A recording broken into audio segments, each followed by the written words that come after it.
Christians, and my friend here, Goat Master. He says yes and no. God knows who is saved because of who will choose salvation.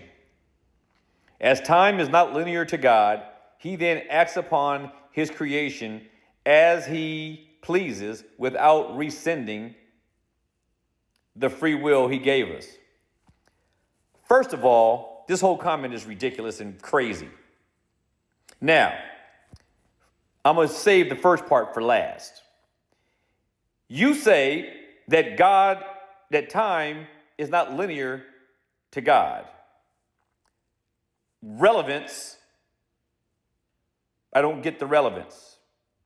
That statement has nothing to do with anything other than an attempt to sound profound and academic. And it sounds ridiculous. Number one. You also say, number two, that God then acts upon his creation as he pleases without rescinding the free will that he gave us. And this is why I said that the last comment about time not being linear to God, that has no relevance at all to the last statement that you make. None at all. It's an attempt to sound deep, and it's not. So, you say that God, that he operates on his creation as he pleases without rescinding the free will that he gave us. That is a contradiction. That's a contradiction.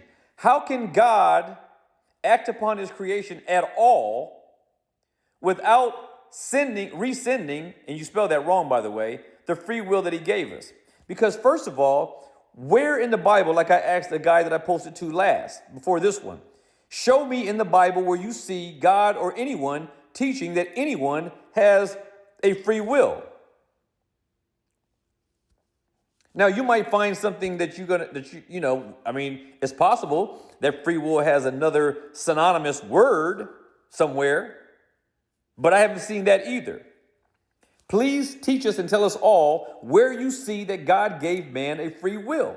This whole idea about man having a free will assumes that he is non-biased, that he is indifferent to righteousness just as he is to evil and wickedness.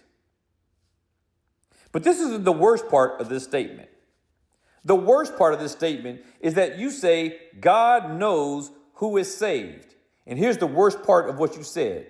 God knows who is saved because of who will choose salvation.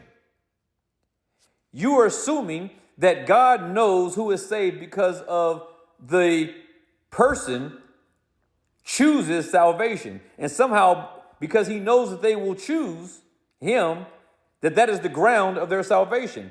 And that is a straight up lie. Because the Bible clearly says, as you see right here in these verses, that God is the one who chooses those who are saved to salvation. They don't choose salvation. He chooses them, and that is why they choose salvation. Because he chose them to salvation. Look at the verses down here. And hopefully, if you are truly a believer, you will be provoked and persuaded, because this is what the Bible actually teaches. What you are saying is not true. It's a lie. Whether you intend it to be or not, it's a lie. This is the truth. Be provoked and be persuaded.